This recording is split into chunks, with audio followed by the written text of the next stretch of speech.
Welcome to our first episode.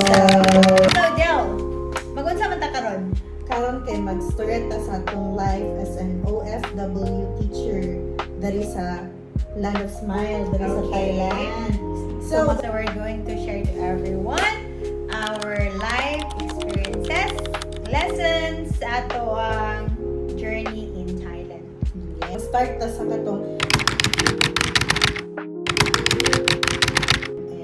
what was going through sa imong mind adto nga time nga naka-decide mo jud ka nga oy dali maglupad na ta ano.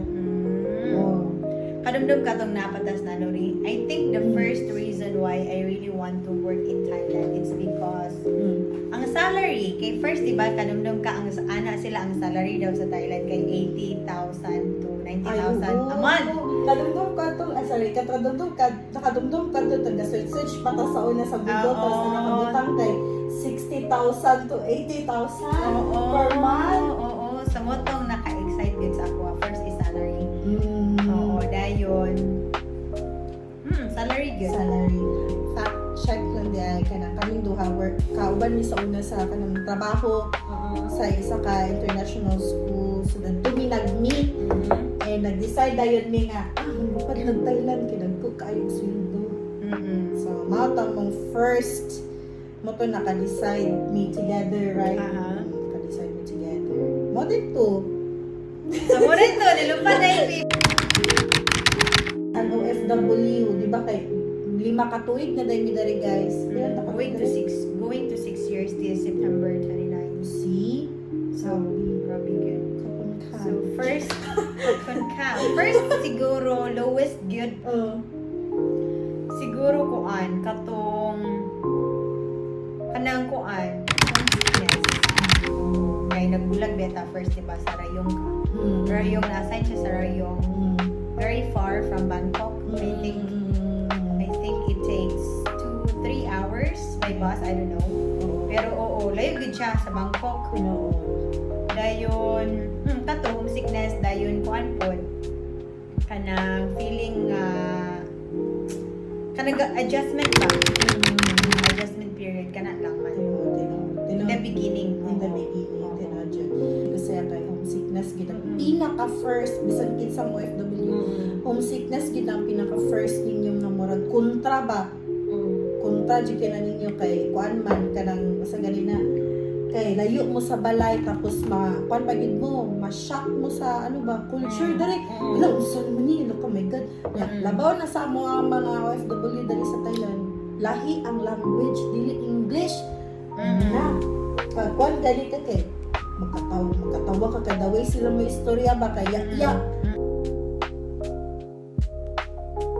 gusto na mo i-share po sa inyo ha unsa po the most struggle sa among school dili man siya kuan mura po siya kanang ano lang po ba sharing lang po namo sa inyo so ikaw unsa man ang pinaka greatest struggle sa imong eskwelahan katong di ba kay di man natakatuig unsa jud ay di malimtan nga experience des sa imong eskwelahan feeling na ako yung greatest challenge good in the beginning kay ko adjustment period kay mostly sa ila adi magud kay sila kuan dili kayo ang mga katutubo dili kaayo sila confrontive so ba na sakto kanang dili ka kabalo ba kung unsa ila ang feeling towards sa imo suko ba ni sa kuha or kasi di ganahan sa kuha kay di man mo smile ana ba so dili pud kay sila smiling dili para sa ato nga good morning with smile gid siya pag mag good morning ta then ani kay magsawadi ka then ang facial expression di ka kabalo happy ba ana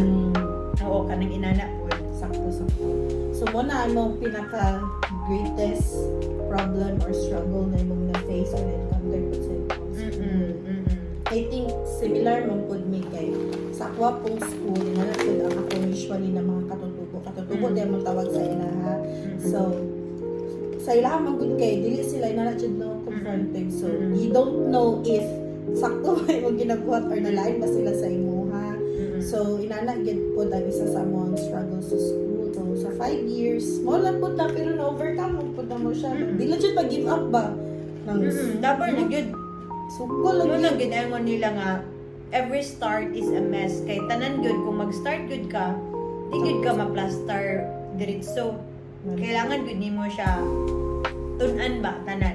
Hantod sa ma-plaster ka, maka-adjust na ka, ma-okay ang tanan. Ana lang.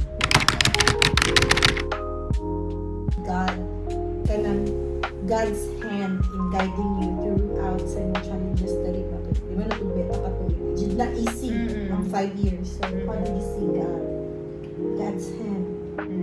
Gipray na magyud nako to tanan, gipray na gyud nako tanan. Pag abot nato dinani during application, gipray ko nako ang tanan. So siguro sa tanang challenges, prayer dayon. Pag mag-pray ko, ginakuan na gyud nako look forward gyud nga ma-okay ang tanan kay si God dili man kaniya pabayaan. Nga sa tanan nimong mga challenges sa kinabuhi, maskin feeling nimo na anak ka sa pinakalisod, dili gyud kanya pabayaan pag mag-pray lang gyud ka. So ana gyud prayer, tas expect nga positive thing will come, and then always remember nga something good. Nindot lagi na flash diyan. Always remember kay pag mag-pray na ka, ayaw nagka-worry, ayaw nag-negative nga, usa di maginata malikayan. Asa yung basig inana. Pero kung mag-pray ka, wa na worry, so laan na tanan kay pag mag-pray ka madunggan man ni God. So always think nga, wow, something good is going to happen. One. So the recent depression I faced in my life. It's like I'm not yet ready to open it up. Pero in that depression, na-feel good na ako nga mura kog naa sa baril nga nakasulod ko sa ngit-ngit kaayo nga wala na good ko light nga makita. Pero something nako nadunggan nga murag whisper ba nagingon ako nga ma-okay lagi ang tanan. Yampo lang. O inana. So motto giampo na ako dayon with the help of my friends for today. You can still kana makita gid mo ba na nagid si Lord. Inyong kasing-kasing handa sa mga butang nga wala ninyo na imagine. Question po. Ay, okay.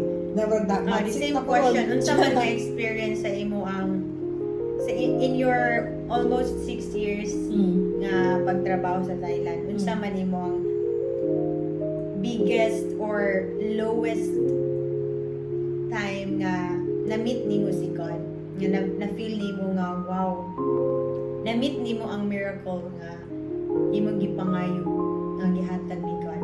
Sa unsa nga nimo nga experience o at giunsa nimo siya pagkuan? Siguro sa katong kuan time nga pag-group ako sa akong school.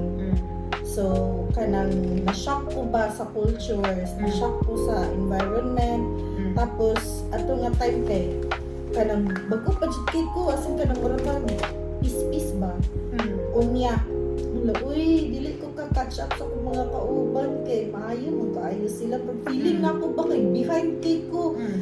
Tapos ang ako pa dyan gihandulan adto nga section kay puno ba og mga night children with special needs. So anong so niya kani mao niya gihatag sa school unya inani ako mga estudyante paano na ko sa ilaha ma-feed ano ko mag-start moto ako ang concern nagdadto nagka-depression ko nagka-anxiety ko every night magilak ko sa akong kwarto pag ulit ko magilak ako sa akong kwarto pagkaugma di ko ganahan sa trabaho pero akong ginaisip ba na kung muuli ko karon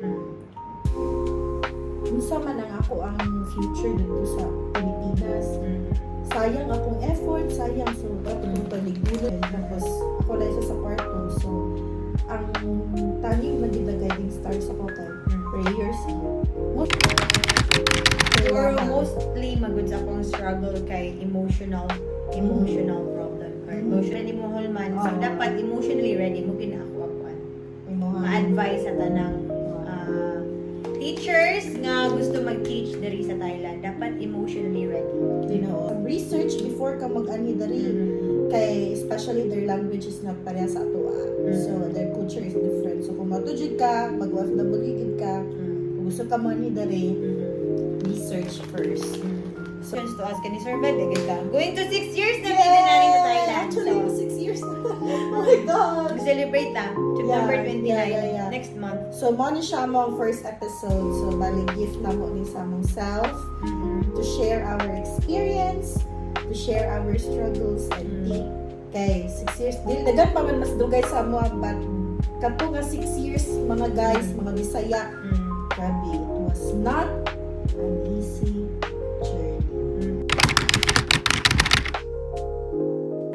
Have faith.